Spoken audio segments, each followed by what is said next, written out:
to the channel. Today we have an update on the P100 with the Cosworth engine in it. Hello, Martin. Hello. You alright? Yeah, I'm okay. You living the dream, are you, in here? Not too tired. So it's time, well, that's always nice, isn't it? It's time for an update because it's been a week or two. Yeah, a week, maybe? Yeah. You know, no pressure, of course. This is going to Ford Fair. Probably. Yeah, it's lots of things have arisen, things are happening, but life gets in the way sometimes. Well, with 5 You're still going to try though, aren't you? Yeah. I'm still, like I've said, I'm still keeping the pace as it is. Yes, and I like that. We've got to show the pace as well. I'm just going to keep going because the people out there need to see it. if I don't keep the pace anyway, even if it's done 2 weeks after Ford Fair, 3 Yeah. weeks after Ford Fair, at least it's done. Yeah. And I can enjoy the rest of the summer a bit. But there is no pressure to get it done, that's the thing. But you're pressuring yourself to get it done because you want it done. Yeah, and there is a difference. I'm not rushing it. Like we said about wherever the tub is, the bits on the tub that took me 4 hours. The bits that took me 4 hours. Yeah. You know, like, and even we'll see in a minute all the bits that I've been fitting up now. It just takes hours. It takes hours, and the only time I really get to do this with work being so busy is late at night. Yeah. So like this week, I've done 3 late nights. Oh. 10 Well done, 10 at night till 2 in the morning. Oh. Well, no, make sure I'm in bed at 2. Yeah. So, you know, Nice. and it's fine. I get a good sleep then. So but that's the reality of what's happening here. So, you know, progress is progress, but it's only really short stints at, you know, the middle of the night, basically. Yeah. Cool. So let's update the guys and gals out there as to what's happened, because there is some new shiny things on here. Yeah, so while it's in the air, we'll start here then. So Yes. I've fitted all the fuel system with the swell pot. We've modified the tank because it's a little bit close up here, so we've given the tank a little tap of a hammer. Yep. These are all just temporary hoses for Mocking up purposes. Yeah, Tony Hydraulics are going to come. They're going to. He's ordered the hoses. He's just got to come and crimp them on. So Yep. I've got one. I'm going to run. I am going to run the fuel lines now along the chassis leg. Yep. So the reason I want to get the fuel lines in now is so that I can P-clip it all up. Yep. So you've got your main out to your engine, to your fuel rail here. So it's going to loop down and track along here. Yeah. And then the second one will be the return that comes back. It's going to kind of sloop under here and goes onto the top of the swell pot. Right. Okay. So that's. That is ready to go though. That's ready to go. It's just yeah. fitting. Jimmy has told me that once those fuel lines are done, within half an hour we can have it running. But Oh, that's not a bet you want to have, is it? With someone running in half an hour after they've been done. Okay. Because then it'll have a windscreen in it. It'll be MOT'd, and I'm not doing it. No, I'm not. Yeah, good point. I want it how I want it. Yeah. It wants to be done. So, Yeah, it wants to be painted and all lovely. obviously, we see the bracket before for the swell pot. Yeah. So since then, there is actually a company that are building these P100 tanks with swell pots in. Okay.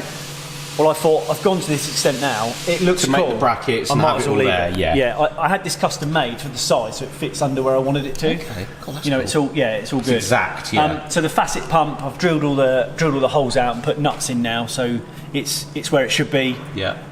If you don't know, basically the fuel tank, the facet pump draws from the fuel tank, keeps the swell pot topped up. Yep. So when you go around the corner, I might be sucking eggs here. But when you go around the corner, there's no surge. Yeah. This basically is the fuel tank that's always filled by this. Yes. This is almost like a chamber that holds An actual fuel. chamber That's of it. things. Yes. Draws it through the second pump, Bosch 063, and then draws it through the filter into the engine. Cool. You're never going to go around a corner that long that it's going to drink all that. No. And this is a common thing you'll see on race cars and Martin Escorts. a lot of things that are prepared for track will have something like this. Yeah, definitely.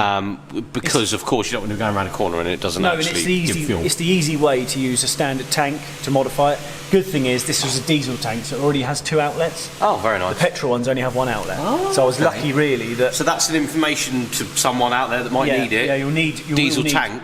Yeah, and you will need 2 outlets to fit as well. To actually run that, okay. Cool. A lot of work there though. I'm going to say there's a lot of messing about going and getting it right. A lot of welding and getting it sitting it nice, and it's all measurements. It's all, you know, we're lower than the bottom of the chassis rail, but I need to tuck it up. There's not a lot that's going to hit that from there, and when it's on the floor, you can't even see under it. You can't see the prop. You can't see the exhaust. Saying that, on a Series 1, this, as you can see, my Series 1 is outside. This is actually next to the tank, but it's so far at the back of the car that when you go over a bump sometimes they can actually be taken off or hit. So that's something you're actually taking away from this vehicle, especially. Here, isn't it? And then the spare wheel well is probably the only thing that's actually stopping it. So actually having this tucked up in the car or in the pickup is key. And we made this bracket enough to get it out of the way and support it. So it's already rubber mounted, and we purchased this. I wasn't really sure what to do, but I thought, that's buying an actual built mount for it and then making my own mount off it and flanging it off. I think that was the best way to go. That's the right way to do it, I agree with that. Made an earth strap, drilled a hole here through the cab and grommeted it with the power for the facet pump, which runs up the top, and then we'll run the 063 as well off the top of that. Nice. A lot of work again just to get that right, knowing the tank's right, getting everything levelled up so it's not dropping under the chassis and various things. That's pretty much bolted up, and it's modifying the tank to get it nice. And I think last video we see that I put these brackets in, so they're adjustable, so they can still go up and down to give me the height to not touch it. But this was all when I got that made. It was very hard to say quite how big I wanted and how it was going to fit. How large you can actually have that. Which is good. But it seems to have worked really well in your favour because it sits really nicely and it all tucks up as far as you want it to in regards to chassis rails and stuff. I think it looks cool. I think it looks now. cool I could have just gone and bought that other tank and bolted it in, but you look under there and go, nice. That looks cool, like race car stuff. The new tank you can buy with the 063 actually in the tank as well. So you don't see, so pretty much all you'd see would be a filter. You wouldn't need a facet pump in this, but I quite like this. Is kind of the older school stuff. Nice. You look under it and go, wow, look at that. That's right. That's cool. Okay, so cool. So that is pretty much all there, just hoses, clamps, various little bits and bobs to get it right. Interesting that is a reality of it starting, is really close to starting. That's really, really cool. So you'll see in a minute we've bolted some more bits on and adjusted some more bits that we're really not that far away. That's all right. Sweet. Right, let's bring it down and have a little nose inside and in the engine bay. Right, so vehicle coming down slowly. Actually, go on. Have a look at this. Let's have a look. While we're underneath. So this is look at that. We've ran the brake lines up the top, look. And that's a bulkhead fitting that now goes inside. So we bent it, all the clearances on the tank. It comes up and then carries on all the way turns up and over. Which you can see when to just there. And then the same the other side. That's really impressive work. Look at that. Carries on, comes down, all the way along, comes up. And then goes up. I wanted to do that to drill the holes for the P-clips. So that looks so proper. That really does look so proper. And again, the hours that it took to bend that and make it, I've redone them twice. I'm probably going to redo them again. And I'm going to powder coat them now as well. That's a lot of work, mate, just in something that you're actually not even going to see. It's just something that is needed, isn't it? Let's be honest. It's really nice. It looks so proper though, especially with the mount and everything, the line going in. And that was the problem with trying to build this car after, or the truck after it had been painted. You're never going to want to drill those holes. You're never going to want to do that again, are you? Actually welding that on, drilling the holes. I trimmed away the mount that holds the top of the bed on. So that the hose had enough clearance. So it'll actually sit nicely. Look how well this is done though, like, it's just so lovely going in and out. Looks a proper factory. Like done so properly. And the good thing is the bed, like I said in probably the last video, the bed doesn't touch any of that. No, it actually sits above it more than anything, doesn't it? So it won't rub or anything like that, which is quite nice. No. Especially with this that we talked about last time. P-clipped it just enough apart that it's not going to move anyway, but you don't want it touching the body. No, I'm pretty sure I've worked all the way around it that it is just hovering. That's perfect. Just what we like to hear, mate, because it's a lot of messing about to get that right. So because obviously now you can't see most of it, but it's all now underneath, basically. So updates on the top though. So including these lines and everything that we've just brought the vehicle down to see. Flexies are now in. I don't know if the flexies were in last time, just to see where they sit so they can bolt up there. I'm happy with all that. Pretty much from here I said it last time, but now I think I'm probably there. Okay. Cool. The seats are in. Okay. Oh, seats. Let's have a look. So full leather, sir. Is it? Hello. Oh. Pop that back on. That's fine. There's an aeroplane going over. I think everyone can hear that. Nice. Here we are. So sapphire Cosworth Recaro seats. Like, proper jobs. Even Jimmy did say how nice that. Yeah, they are very. I bought these a long time ago, and they're just immaculate. So the seats have all gone in because you remember the plate that I'd made? We've gone up underneath. Remember the plate meant to go up? That's now underneath. It's now welded in. If you can see, it's a bit dark. But it's now the nut is welded on the back to get the seat in the right place. I can sit in there now, and it rolls back and forward. Yeah. So the seating position is. This car did not come with these seats, and it did not come with the mounting for them either. So. No, so they're P100 seat runners with the Sierra Cosworth actual seats. Right. Okay. Cool. So back to the centre console. That is supplied by our good friend Jimmy, a Sierra Cosworth armrest centre console. Yeah, to match. Matchy. He's got a match, mate. It's always got a match. I think I'm going to be hated because I've cut it up. No. So I'm running. Stop it. I'm running the hydraulic handbrake. Yeah. So when you lift the lid, the hydraulic handbrake's on the inside. Oh, so it's hidden. I don't know if you want to have a look. Mate, that's right. Let's just go in. Let's just come over here. Look at this in here. Oh, look at that! So, mate, that is cool. I like that. So I've chopped the bottom of it out. Yeah. And what I'll do once I've finally made it, on the bench over there, there's been to our local supplier Hurst's. Yes. And got enough bits to make a lever. So I won't bore you to death, but I'll give you a quick insight. Is this?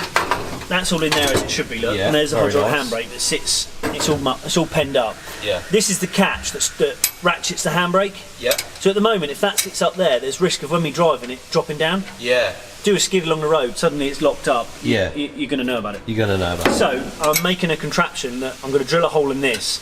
I'm going to make a lever and this comes perfectly over here. Yeah. I'm going to make a lever with a bobbin that you lift up and twist round. Right. And it basically lifts that pin up. Yeah. In this centre console, in that gap there, that's covered by that, so it's not going to touch anything. There's loads of room in there for a clearance of a bobbin, and that will be what does your button on the end of your handbrake. Right. Okay. So instead of there being a button on the end of the handbrake, there's now a button physically there. Physically there, yeah. That works really well though. Yeah. But it's making use of the space and what's happening, because you still want to run a nice centre console in theory when it's all like painted up and lovely. So these seats in with that, it just finishes it off. And it does. Everyone really wants somewhere to put their arm. Yeah, of course it, mate. I'm about the armrest life. I love an armrest. I'm a transit van driver, and that armrest is someone else. Oh, mate, armrests are key goods. So making one for the car to make sure the hydraulic handbrake works as well is that's a shout, mate. I tell you, that's a lot of messing about. Yeah, it is. Like that. But I didn't want it to look like we just stripped the interior out and dumped a hydraulic handbrake in there. Yeah. You want it to be refined, and that is refinement right there. Hours doing this, hours getting this right. All I'll do then is I'll trim this up nice. Yeah. And we will make the plastic bottom so it's still a tray, but instead of it being real deep, it's shallow. So it's just shallow. Get your phone in it, it'll get coins in it. Yeah. But it will house that properly as well, so you won't necessarily see it either, which is quite nice. Gear sticks in there. Yeah, it's getting there. Yeah. Gear sticks in the right place. The brake lines are coming through the back of the bulkhead, which you can't see because they're right down in the box section. Definitely there. So which is going to come up, join a valve, and then into the handbrake, and then carry on to the front. Yeah.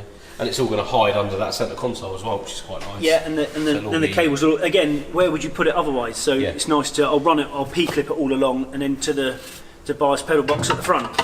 And to be fair, you don't want to see it. If you go into this much trouble trying to make it nice, you want to make sure everything's coming through. I think this is the original cover that goes on look at that. I've got the cover and everything. Hopefully I can get that on there. If not, I'm going to have to do some kind of brush. You know, the brushes that like push a brush through. thing, But from there, it looks all original and standard, which is nice. It's proper. Mate, that's impressive, I tell you. It's stuff like that takes hours and no one ever really knows until you show them.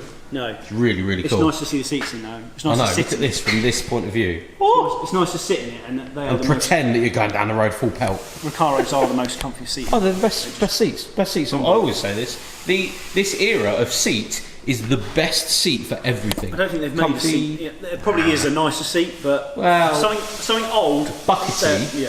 Buckety, comfy, looks cool.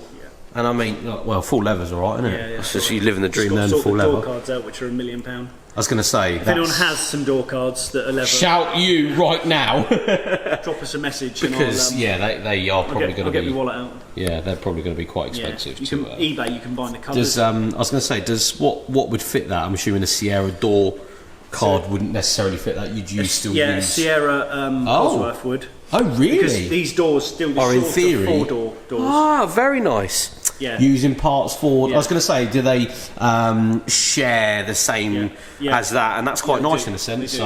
You'd actually have to get a kit in there. From what Jimmy was saying the other day, you could pick up a full Cosworth leather interior for £1,000. Yeah. Now it's £1,000 for just the 2 front seats. Oh, so mate, makes me sick. The RS tax has gone through. Yeah, the Cosworth tax, RS tax, all the taxes. If I needed some money, they'd be selling. I'd be putting some standard seats in it. Yeah, but that's part of it, isn't it? If you want to do this, you've got to do that. That's just which is what I was very worried about, chopping up that centre console. But yeah, scary, isn't it? As long as I'm careful, and it looks fine already. I've done, Yeah, it looks nuts though, and you've done a really good job. 15 times cut once. Yeah. Because you don't want to be, you're not going down the scrapyard to get another one these days, are you? As far as updates go, though, apart from the mirrors being bolted on. Yeah. Mirrors. We've got a silver on this side, got a blue on this side. These are electric. Oh, are they? Yeah, electric mirrors. Nice. So. They are actually going to be wired and all probably, proper. Yeah, electric mirrors, electric windows, heated front screen. Wow. It all, so. Everything, yeah. A proper car, rather than just something that's built to look good and just have the engine. It's going to actually have the refinements of, say, a factory Cosworth P100 that would have come out of the factory with. So that's really cool. From there to the back behind the driver will pretty much be Cosworth. Yeah. That's mad. Yeah. That's so cool, and of course the bonnet to go with it as well, because that's just part of it, isn't it? Love it. So yeah, I think as updates go, that's a pretty big update. We got more to update. Here we go. Last time we spoke about the intercooler. Yep. Just a shout out to AirTech, who actually sorted me out my own discount code. Let's go. Yeah, they gave me my own discount code for the P100 project. So we've ordered a couple of things. We've ordered a radiator. We've just ordered an intercooler, which has just arrived today. And I've just missed it. Yeah, typical. Just missed it. But that'll be on the next episode anyway. You'll see. Next one, you'll definitely see it fitted. Then I hope we'll get the intercooler will be in the gap. The old one will be out. There'll be a bit more room. Yeah. I still need to get. I mentioned about the oil catch tank, which we still haven't done yet. Yeah. And we've got a few bits to do. I've got to finish I've got an exhaust bracket to build. I've got to get the pedal box back in properly. Yeah. I've still got to route those wires. I've still got to route the front brake. So as much as I keep thinking I'm nearly there to strip it back down, I'm really not. You're actually not at the same time. Still hours and hours to go. Of brackets to make. Yeah. You know that's going to take a good 3 hours to make that. Of course it is. Yeah. Everything does though, doesn't it? That's just the way it is. Yeah. I had found my original oil catch tank that I'd lost. I didn't know where it was. It was in another box. Yeah. Which is a good thing. It's got no brackets on it, so I can now TIG weld a bracket on wherever I like it. So I can kind of. It's worked in my benefit really. Yeah. Yeah, that's awesome. It's getting there, mate. I'll tell you, it's really forming over these episodes that we're doing. We are noticing big changes. I've told myself it's pretty much not going to be full fair, but that's only because I don't want to rush it. No, I want it to. There is no rush, but for you, when we say rush, it's not going to be like it's not going to be like 6 months, a year, 2 years. It's probably going to be like a month. And there's silly things like now this bit of masking tape's over this hole because we don't need that hole now, so we're taking that hole off. So you want to this hole here, where the air filter comes in, we need to get a bit more flow in from the wing, so we're going to open this one up. So we're going to seal one up, open one up, but you don't do that after it's been painted. You're stuck with not that it matters, but you're stuck with a hole. Yeah. So making that one bigger to get a pipe in it, doing all this now is what it's about. Yeah. It just takes time. It just takes time, it all does. But we're going to end it there. Thank you to Martin for talking us through the bits that you've done. Many late nights have been done, and many late nights still to come. It's probably going to be another week. It's going to be, but we're going to update you guys as much as possible throughout the build, because of course there's always something happening. We don't want to rush it. You don't want to rush it, that's the main thing. So anyway, thank you so much for watching, guys. We'll see you on the next one.